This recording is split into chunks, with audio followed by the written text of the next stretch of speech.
Ya, kalau untuk di Sumbu Imajiner dan juga Garis Filosofi itu kami ingin yang pertama bahwa mengajak pemerintah setempat untuk bisa bersama-sama dengan kita. Jadi pembangunannya akan seperti apa, kemudian maknanya seperti apa, dikembalikan lagi seperti apa, seperti itu.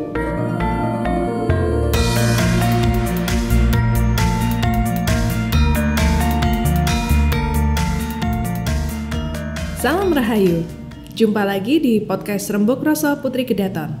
Kali ini saya, Hayu, mau ngobrol bareng Mbak Mangku dan Mbak Kirono tentang warisan budaya dunia yang berasal dari Indonesia. Plus usulan kepada UNESCO agar Sumbu Filosofi yang di Jogja menjadi bagian dari warisan budaya dunia. Ini nih yang kemudian jadi salah satu dasar untuk penataan kawasan dari Tugu, Malioboro, Kraton hingga Panggung Krapia. Jadi jangan dilewatkan pembahasan kita kali ini. Halo Mbak Mangku, Mbak Kirono, apa kabar semuanya? Baik. Oke, selamat tahun baru Mbak. Semoga kita semua termasuk yang mendengarkan podcast Putri Kedaton selalu sehat dan diberi kelancaran untuk setiap aktivitasnya. Jadi tahun 2020 lalu kita tahu ada banyak penataan di kawasan Malioboro, Tugu, maupun alun-alun. Salah satu hal yang dijadikan dasar landasannya antara lain adalah usulan penetapan warisan budaya dunia oleh UNESCO.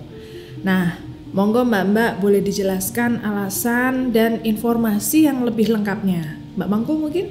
Memang sejak tahun 2017 pemerintah daerah istimewa Yogyakarta mengajukan beberapa lokasi, beberapa area untuk dijadikan warisan budaya gitu. Nah, garis filosofi itu ada dari Tugu sampai di Panggung Krapia. Nah, itu yang memang garis filosofi yang sudah dibuat oleh Pangeran Mangkubumi atau Sinuhun Hamengkubuwono yang pertama gitu. Nah, selain daripada wilayah filosofi, garis filosofi ini, nah sebelumnya Indonesia itu ada 9 yang sudah diakui di UNESCO gitu. Jadi yang 5 itu bersifat kultural, kemudian yang 4 itu natural. Jadi contohnya seperti kalau kultural itu kayak Candi Borobudur, Candi Prambanan, kemudian juga ada situs manusia purba yang di Sangiran, kemudian juga ada sistem subak yang ada di Bali, situs batu bara Ombilin di Sumatera Barat gitu ya. Nah, kalau yang bersifat natural itu yang memang alam ya, itu seperti Taman Nasional Komodo, kemudian juga di ujung kulon itu yang di Jawa Barat, kemudian Taman Lawrence yang ada di Papua, kemudian juga hutan hujan tropis di Sumatera. Nah, usulannya adalah Historical City Center of Yogyakarta. Itu yang tadi dari garis filosofi. Nah, kami sih menginginkan itu karena kan kita ada 2 ya, jadi Tugu sampai di Panggung Krapia itu garis filosofi. Kalau kita bicara Merapi sampai di Parangkusumo itu garis imajiner. Gitu. Okay. Jadi yang memang baik filosofinya, maknanya, kemudian juga tentunya juga ada harapan di garis imajiner dan juga filosofi itu. Nah, ini yang seharusnya masyarakat Jogja, asli penduduk Jogja utamanya itu juga harus bisa memahami hal-hal seperti ini gitu. Tapi nggak hanya memahami, tapi juga menjaga. Gitu. Nah, mungkin bisa nambahin sedikit ya. Selain usulan untuk usulan warisan budaya dunia itu juga sebenarnya ada amanat di Undang-Undang Keistimewaan tahun 2012. Nah, itu lalu dilanjutkan dengan adanya seperti Perdais nomor 1 tahun 2017 itu tentang pengelolaan dan pemanfaatan tanah kasultanan dan kadipaten. kedua itu Perdais nomor 2 tahun 2017 tentang tata ruang. Nah, di episode sebelumnya kalau nggak salah kita kan pernah mendiskusikan tentang status tanah ke Prabon. Nah, itu tidak bisa diubah karena melihat faktor sejarah dan kegunaannya. Wilayah sumbu filosofi dari Tugu, Keraton, Panggung Krapyak, seperti yang tadi kita ketahui dari Mbak Mangku, itu merupakan zona ibu kota Kasultanan yang dulu disebut dengan Kuto Goro gitu. Jadi usaha-usaha penataan itu selain untuk usulan warisan budaya dunia juga sebenarnya sudah menjadi amanat dari undang-undang tersebut gitu. Nah, komitmen menjaga warisan tinggalan eyang-eyang para pendiri dan pembangun keraton gitu, Jeng. Oke, jadi kalau sekilas dari statementnya Mbak Mangku tadi kan usulan warisan budaya dunia ini juga melibatkan Pemda dan pusat. Usulannya juga sebenarnya udah mulai sejak 2017. Jadi ini kan udah beberapa tahun nih Mbak. Kira-kira apa yang bikin prosesnya ini jalannya lama gitu? Atau memang harusnya bertahun-tahun prosesnya atau ini mulur atau gimana? Ya, memang prosesnya ini bisa dibilang cukup panjang ya. Karena kan ada 3 tahapan. Jadi mendaftar, kemudian dievaluasi, baru penetapan. Nah, pada saat pendaftaran sendiri itu kan juga bagaimana ini juga dari pendampingan, baik dari DIY mengusulkan kan nih, kemudian pendampingannya itu juga tentunya dari nasional dan dari international advisory, bisa dari UNESCO juga. Nah, kalau dari Provinsi DIY itu memang sejak awal kita memang minta gitu didampingi oleh salah satu dari UNESCO agar sebenarnya bagaimana sih prosesnya supaya kita dari awal itu nggak salah gitu. Nah, tapi dari pendaftaran sendiri atau pada waktu kita menuliskan apa ya kayak proposalnya begitu, itu juga tentunya bagaimana sikap dari ataupun program dari pemerintah daerah itu sendiri gitu. Nah, pemerintah daerah sendiri juga selalu atau terkait dengan pemerintah yang ada di kabupaten kota yang terlewati dari baik garis filosofi yang diusulkan atau dari yang lebih panjang lagi nih dari garis imajiner itu sendiri gitu. Nah, kalau dari pemerintah DIY beserta kabupaten kota itu tadi tidak mempunyai persamaan persepsi, kemudian bersama-sama kita mempunyai keinginan untuk menjadikan wilayah tersebut menjadi kawasan heritage, ya nggak bisa gitu. Jadi panjangnya proses ini sekarang sudah masuk di tahun ketiga itu ya karena memang kita untuk menyatukan apa ya master plan secara keseluruhan di pemerintah daerah istimewa Yogyakarta ini memang memakan waktu gitu, baik koordinasinya, kemudian menyamakan program, menyamakan master plan. Nah, ini memang membutuhkan waktu yang sangat panjang. Nah, kemudian juga kalau seandainya kita mempunyai master plan tapi tidak mengetahui sejarah daripada garis filosofi itu sendiri atau garis imajiner sendiri, ya nggak ngerti gitu. Kayak kata pepatah lah, kalau kita tahu baru kita sayang gitu. Kalau kita memahami baru kita sayang gitu. Okay. Nah, kalau tidak tahu tentang sejarah, makna dan fungsinya, ya dianggapnya hanya sekedar bangunan gitu. Nah, makanya selain kita juga mempunyai buku tentang undang-undang keistimewaan gitu ya, kita mungkin juga dari Dinas Kebudayaan sudah ada beberapa sih itu. Jadi buku tentang garis filosofi, kemudian buku-buku tentang kawasan heritage gitu. Nah, mungkin perlu sosialisasi lebih banyak, sosialisasi lebih dalam tentang ya kesejarahan, tentang makna-makna setiap titik, karena di wilayah daerah istimewa Yogyakarta ini setiap titik, setiap bangunan itu ada maknanya. Setiap bukit, setiap hutan itu ada makna dan fungsinya gitu. Nah, makanya kalau yang tahu ya tentu merasa aduh eman-eman kok begini gitu. Jadi hal-hal seperti ini harus dipahami semua pejabat gitu. Jadi supaya apa? Punya satu persepsi, satu kesamaan visi untuk menjadikan wilayah daerah istimewa Yogyakarta ini tidak hanya istimewa, tapi yuk kita sama-sama menjadikan daerah istimewa Yogyakarta ini warisan budaya dunia. Karena DIY itu tidak luas, tapi setiap titik, setiap sudut itu punya makna. Jadi sebenarnya sudah pantas lah, sudah cocok lah kalau seandainya di DIY ini menjadi warisan dunia, warisan budaya dunia. Gitu. Oke. Kali ini ganti ke Mbak Kirono nih, sebagai yang ikut bergabung dalam tim. Kalau menurut Mbak nih, apa tantangan yang dihadapi tim dalam menyiapkan dokumen? Ya memang dokumen itu kan kita harus menyiapkan tuh sampai detail banget gitu loh. Nah, terus untuk menulis dasar penataan ruang yang diusulkan, apa signifikasinya dan aktivitas budaya yang masih berlangsung hingga saat ini dengan apa rencana yang akan dilakukan di masa yang akan datang gitu.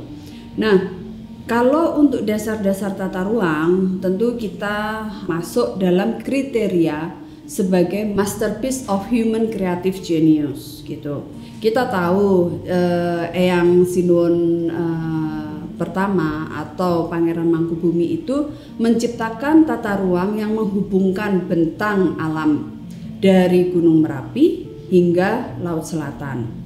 Nah, filosofi dan bangunan apa saja yang ada di atas kawasan nominasi itu kita tulis dan tidak lupa mengaitkan dengan fungsinya hingga saat ini. Misalnya nih ya, alun-alun untuk upacara grebek.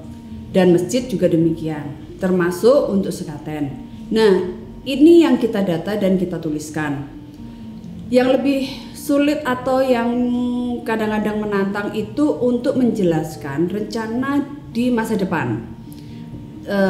Istilahnya seperti manajemen plan untuk kawasan Tugu, Malioboro, Pasar Beringharjo, Keraton, Taman Sari, hingga Panggung Krepek itu mau seperti apa.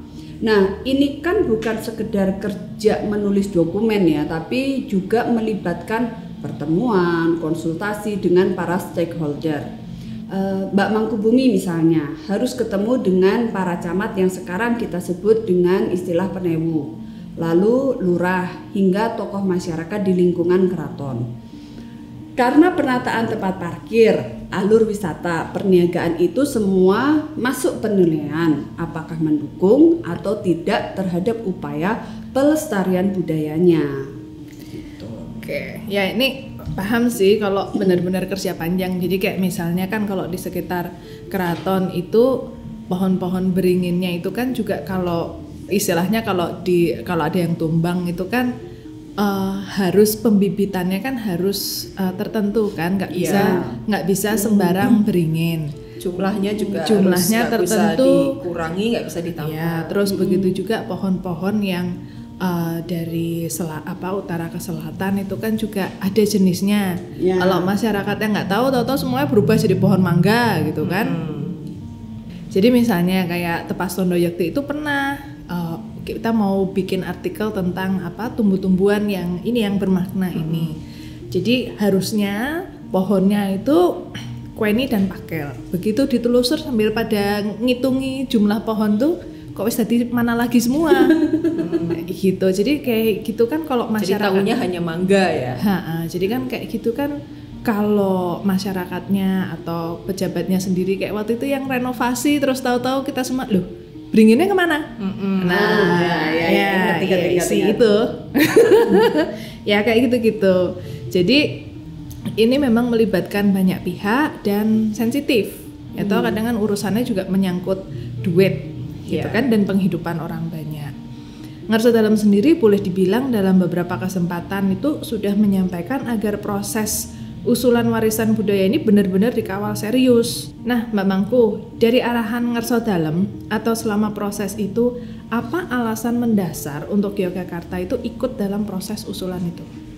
Iya, seperti tadi saya sampaikan bahwa di daerah istimewa Yogyakarta ini kan penuh dengan filosofi. Jadi dulu zaman yang Sinuhun pertama itu kan ya mengisi Yogyakarta ini dengan simbol-simbol dan juga filosofi yang sangat luar biasa gitu.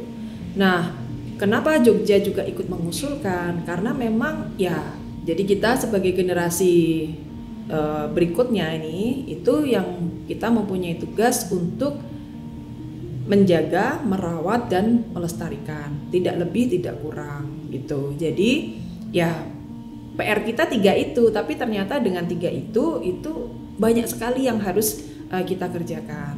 Jadi contoh kayak fisik, orang ataupun masyarakat di Jogja ini ya harus paham Merapi itu bagaimana, Tugu itu apa sejarahnya dan fungsinya, kemudian di keraton sendiri, kemudian Panggung Krapya, belum lagi Parangkusumo, kemudian juga Ayahan di keraton, ya kan, yang sekaten, tapi yang justru malah orang pahami adalah pasar malamnya daripada sekatennya. Nah, hal-hal ini kan harus memang diedukasi gitu. Diedukasi agar masyarakat memang benar-benar paham. Jadi kalau paham itu pasti, saya percayalah kalau mereka mengerti, memahami, mereka pasti akan menjaga gitu. Karena banyak yang nggak paham dan mungkin juga ada yang nggak mau tahu gitu. Jadi akhirnya lokasi-lokasi itu tidak lagi menjadi suatu tempat budaya dan sejarah, tapi justru malah sebagai ekonomi gitu. Nah, ini yang harus juga dirubah gitu ya. Boleh dari ekonomi, tapi tentunya penataannya itu juga harus sesuai. Masing-masing lokasi itu ada tatanane, ada penataannya.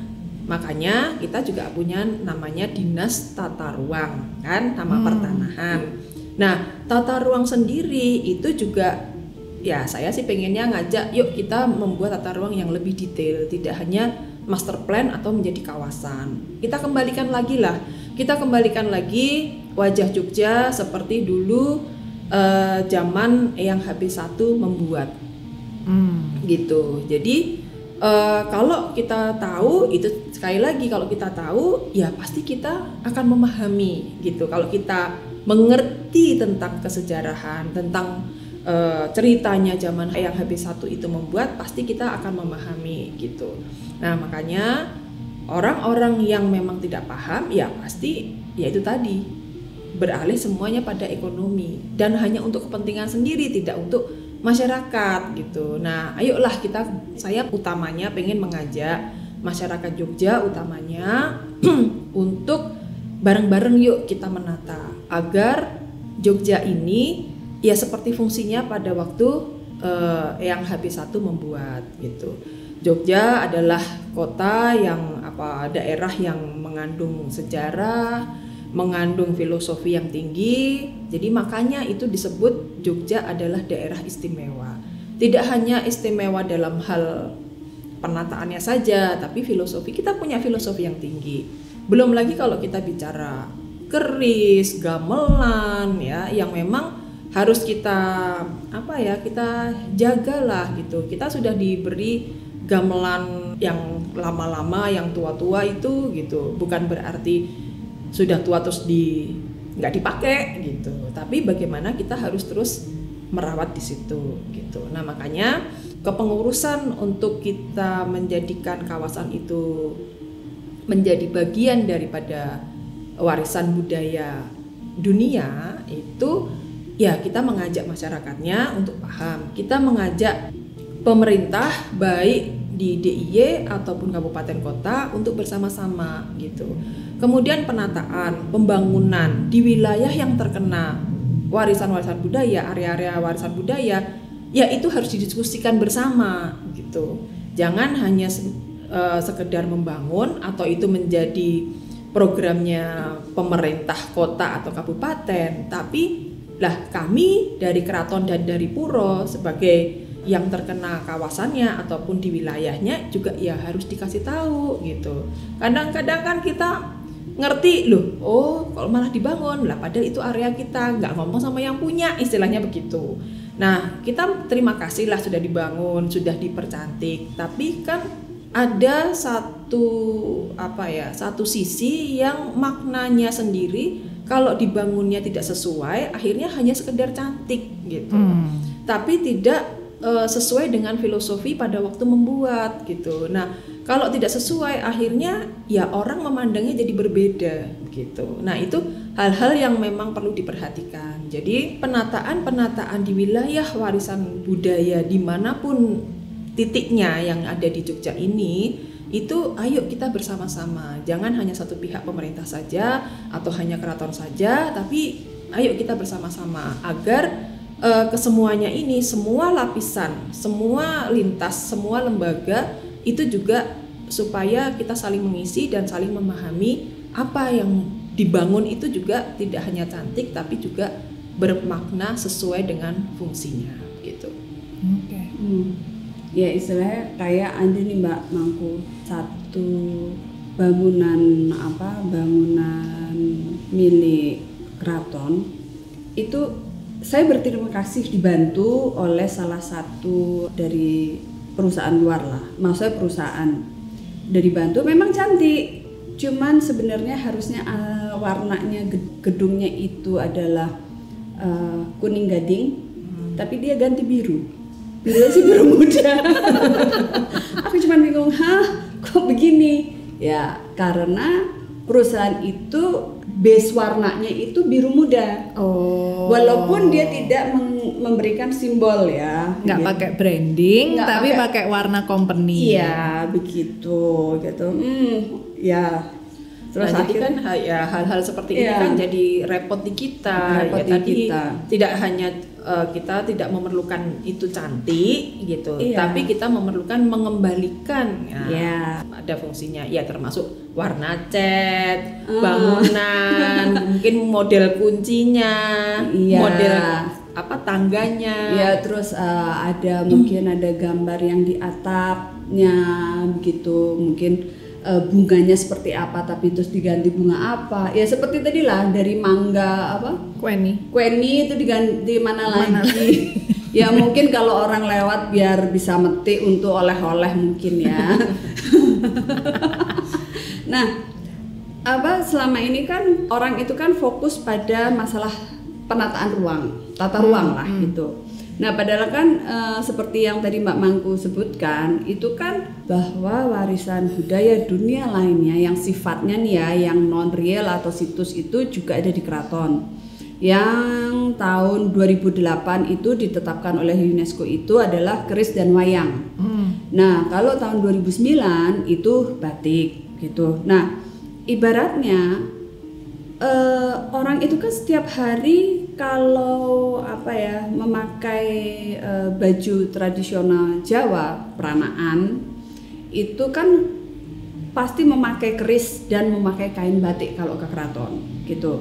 Nah begitu juga wayang. Wayang itu kan kalau misalnya mungkin Hayu pernah lihat kan sering dikeluarkan terus diisis untuk itu, berarti kan dirawat dengan baik lah gitu, dan dari saat-saat tertentu kan dimainkan dan supaya dijaga dengan benar lah gitu. Nah artinya budaya keraton itu harus dijaga supaya budaya dunianya yang sementara ini baru diakui 3 itu dapat terus dilestarikan gitu.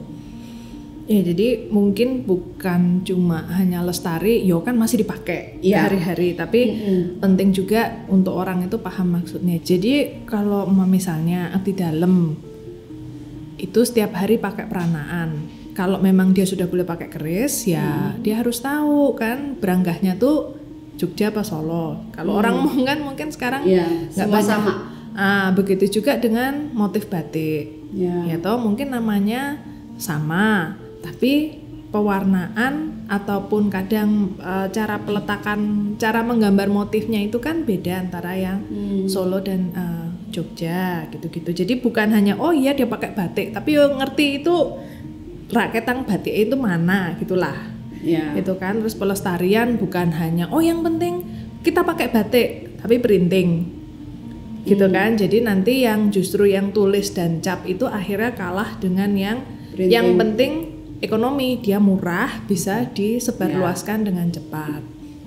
Gitu. Jadi sebenarnya kan kayak gini-gini itu juga salah satu motivasiku dulu tuh bikin website sama medsosnya Keraton Jogja. Jadi memang kan dulu ada yang romo-romo tuh ada yang bilang kalau ada website ntar keraton tuh turun derajatnya.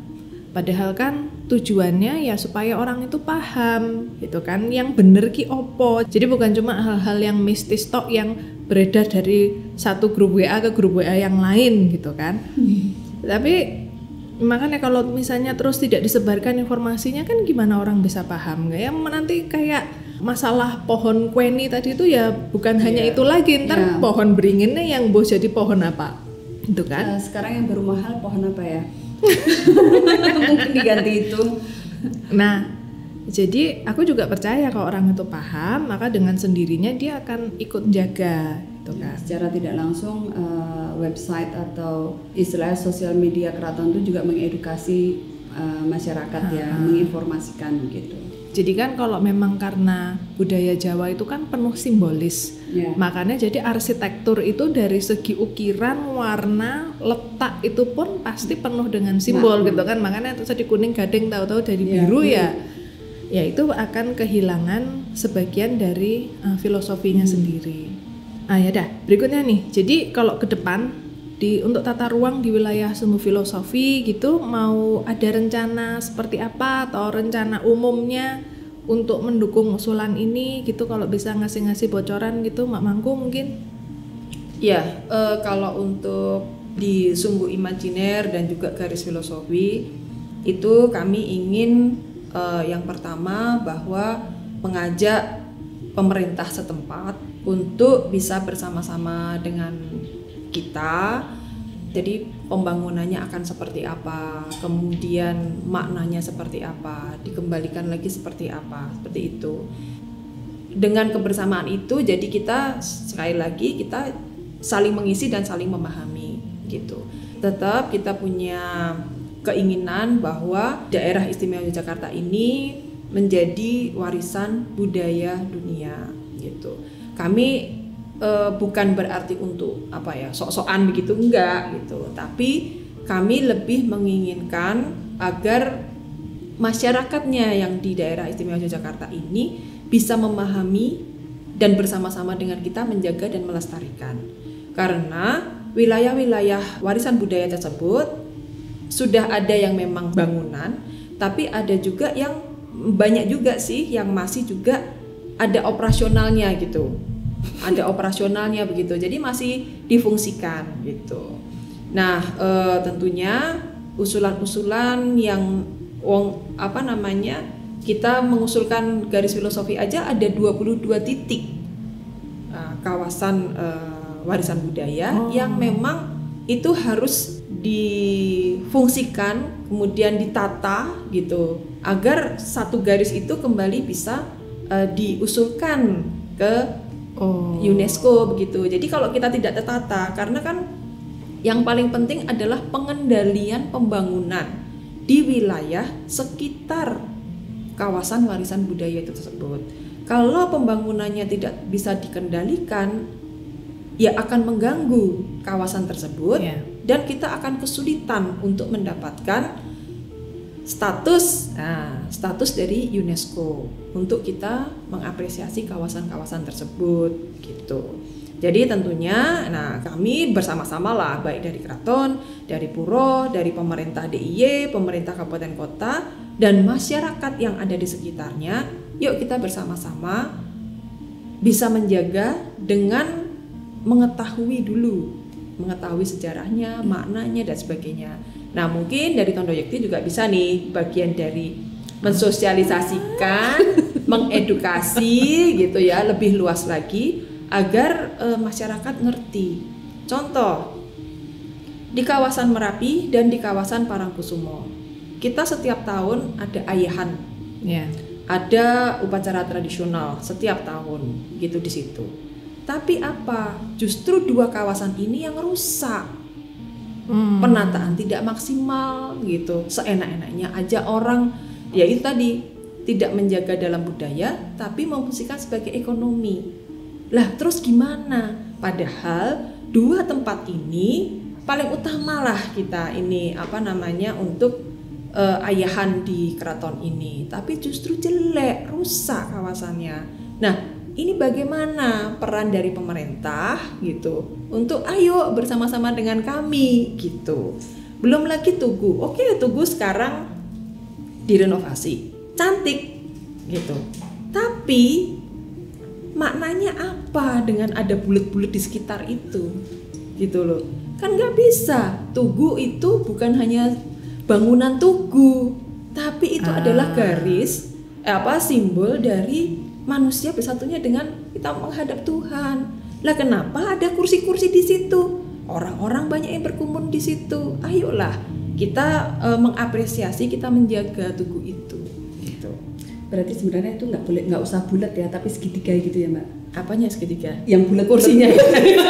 Enggak, bukan. Jadi kan ini jadi salah. Jadi di situ gitulah. kan berarti maksudnya ya itu tadi. Jadi itu jadi merubah karena si tugu itu sendiri kan sudah penuh dengan istilahnya itu udah ada maknanya. Nah, itu mungkin niatnya kan yaitu untuk pemisah kayak itu toh trotoar itu toh. Yeah. Jadi untuk penghalang mobil terus orang bisa duduk.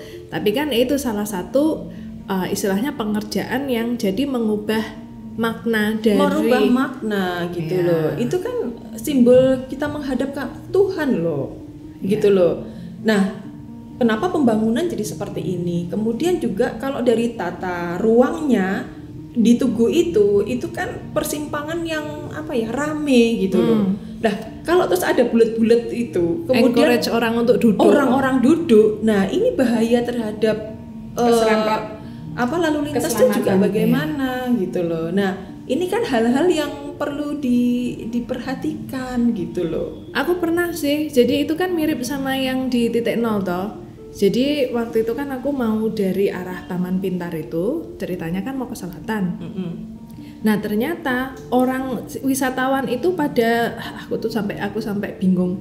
Ini sebenarnya trotoar segede itu tuh untuk apa gitu loh. Jadi dia itu mau fotonya duduk di situ, tapi backgroundnya itu kantor pos. Jenius dong yang motret itu dari tengah jalan, pas belokan dan dia dodok. Hampir tak libas gitu loh. Jadi kan jadi kamu yang lewat. Nah apalagi kalau bulet-bulet gitu dia maunya kan belakangnya tugu dong. Nah berarti kan motretnya dari sisi yang luar. Iya. Nah hal-hal seperti ini kan ayolah gitu. Kemudian belum lagi kita bicara jalan tol. Apa iya gitu Jogja ada jalan tol ceritanya. Gitu. Nah itu ya memang harus ya karena itu tadi Jogja dibangun dengan filosofi yang tinggi gitu. Nah sebenarnya apa aja sih yang perlu, apa aja sih yang nggak perlu gitu loh. Oke kita menyesuaikan dengan kebutuhan yang ada gitu, mengikuti perkembangan zaman yang kita ikutin lah. Kita memang harus mengikuti itu. Tapi kan ada patokan-patokan, ada sisi-sisi, ada makna-makna, ada tradisi-tradisi yang memang kita tidak bisa ubah gitu. Penyelenggaraannya mungkin kita sesuaikan dengan perkembangan zaman, tapi makna itu nggak bisa kita ganti gitu. Ya toh, umpamanya contoh sekarang Hayu karakternya seperti itu, terus didandanin modelnya kayak Bendoro. Kan berbeda maknanya. Pokoknya ini kita membahas orang yang tidak ada di podcast ini. Ya contoh kayak tadi cat gitu. Keraton itu ya hijau kuning gitu. Ya nggak mungkin toh terus kita kuningnya aja kan juga kuning emas spesifik. Hijaunya juga kan spesifik. Juga nggak mungkin kita ganti biru. Biru sudah ada yang punya di Keraton Solo. Ya kan? Kemudian apa diganti ungu kan ya nggak mungkin juga gitu. Jadi maknanya berbeda. Nah, hal-hal kecil gitu itu ayolah kita juga pertimbangkan, kita tahu gitu agar segala titik yang paling kecil itu juga mengetahui. Ya contoh Jogja tidak boleh lagi ngeduk ke bawah tanah itu tidak boleh lagi gitu. Karena apa? Ya kita menjaga keseimbangan yang ada di bawah tanah gitu. Kemudian ketinggian ketinggian juga nggak boleh tinggi-tinggi banget. Kenapa maknanya? Lah, tugu aja juga kecil, mosok iya toh bangunan melebihi dengan tingginya tugu gitu. Ya tugu memang sudah dipendekin, ya tapi harusnya bangunan juga ikut dipendekin, kan gitu. Jangan sampai pemandangan baik dari keraton, dari Parangkusumo ke Merapi ini juga kalau bisa jangan ada terhalang, karena itu bagian dari ya filosofi ini, filosofi tinggi yang harus kita ketahui maknanya gitu. Itu. Nah mungkin tadi Tondo Yekti perlu mengedukasi lagi, mensosialisasikan lagi apa maknanya gitu. Kalau dulu apa sih salah satu aku nggak tahu benar. Jadi maksudnya kayak gini kan bukan hanya terjadi sekarang. Jadi kalau dulu tuh kita pernah yang di Tondo Yekti itu antara rembukan atau gosip-gosip tuh beda tipis lah.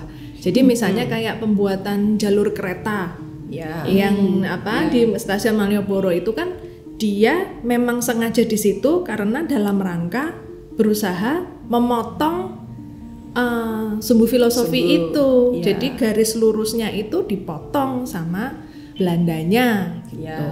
Jadi ya itu bukan hanya terjadi sekarang. Jadi apa yang kalau bisa dulu yang seharusnya tidak dilakukan ya nek iso diperbaiki. Cuma nek arep nggantine sing kuwi kan rada kemringet ya.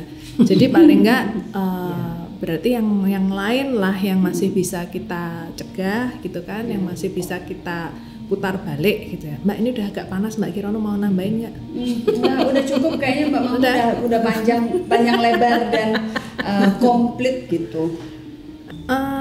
Ini menilik dari yang diceritakan Mbak Mangku ini pasti selain aku juga pendengarnya mungkin bertanya-tanya. Emangnya pas perencanaan tuh nggak konsultasi sama keraton po Mbak? Kok bisa ini terus? Kok bisa ada itu? Gitu. Ya mungkin ada bagian-bagian yang mereka menanyakan gitu. Nah cuma yang ditanyakan itu kepada siapa? Mereka bertanyanya itu kepada siapa? Mungkin yang pas ditanya itu juga pemahamannya berbeda gitu. Ya kalau kami itu kan dikasih tugas sama Ngso Dalem untuk benar-benar mengembalikan wajah Jogja ini seperti dulu pada waktu yang Sinuwun pertama membuat gitu. Agar apa? Agar masyarakat itu lebih menghargai, lebih memahami, dan juga tentunya dengan itu semua ya bisa menjaga gitu. Oke. Nggak, kalau ini sih aku ngerti sih. Jadi kadang itu kan aku juga beberapa kali menemui sih ketika kita bikin tulisan untuk medsos gitu misalnya. Kita kan harus dari Tondo Yekti sendiri memilih sangat hati-hati, narasumber itu harus yang kompeten. Betul. Karena kan kadang masyarakat itu ngelihat oh dia abdi dalam, oh dia orang keraton. Tapi yang tidak disadari adalah bahwa abdi dalam itu mungkin kayak diumpamakan sama PNS gitu. Jadi kalau dia dari dinas keuangan ya jangan ditanya masalah perhutanan kan gitu. Kalau di keraton kan masih ada seperti itu. Nah orang itu kan kadang menganggapnya satu abdi dalam dia tahu mengerti semuanya gitu. Nah jadi mungkin berarti ini untuk memperjelas kata-katanya Mbak Mangku yang kami dipasrahi Ngarso Dalem itu definisinya siapa Mbak Mangku? Bukan kita berlima ya. Ya enggak, tapi mungkin kan enggak, karena sekarang kan udah satu pintu. Jadi kalau misalnya ada apa-apa ya kan satu pintu aja ke Panitro Puro. Nah nanti dari Panitro Puro aku mendisposisi ke Bapak. Ya berarti kan kayak perencanaan itu harus melewati Panitro Puro. Perkara Panitro Puro mendisposisi ke siapa? Ya kami lebih ke ini sih, kalau seandainya ada perencanaan baik PU ataupun Dinas Kebudayaan membuat suatu perencanaan pembangunan gitu. Tolong kami juga diajak diskusi gitu. Karena ya kami juga memahami tidak semua pegawai negeri atau ASN yang ada di pemerintah itu bisa memahami semua gitu. Karena tadi itu ya mereka taunya bagaimana bangunan itu menjadi cantik gitu. Sedangkan kita dari sisi keraton dan puro mungkin ya itu juga sisi maknanya aja dirubah kan gitu. Berarti harus sama pener dan bener ya gitu. Oke Mbak, ini nggak kerasa nih, agak anget gitu, jadi ngobrolnya udah lama. Jadi satu hal yang dapat dipelajari bersama, jadi pelestarian warisan budaya itu butuh dukungan dan dapat dilakukan oleh berbagai pihak, karena kan yang dari keraton butuh Pemda dan masyarakat, begitu juga yang lain itu juga butuh keraton gitu kan, nggak bisa jalan sendiri. Yang pasti komitmennya untuk menjaga agar budaya adiluhung yang diwariskan oleh para leluhur itu yang dianggap sebagai masterpiece of human creative genius ini bisa terus terjaga. Matur nuwun Mbak Mangku dan Mbak Kirono sudah berbagi bersama lagi. Harapan Mbak tentang pelestarian kebudayaan keraton di masyarakat semoga terus terwujud. Sampai jumpa di episode Rembug Rasa selanjutnya. Para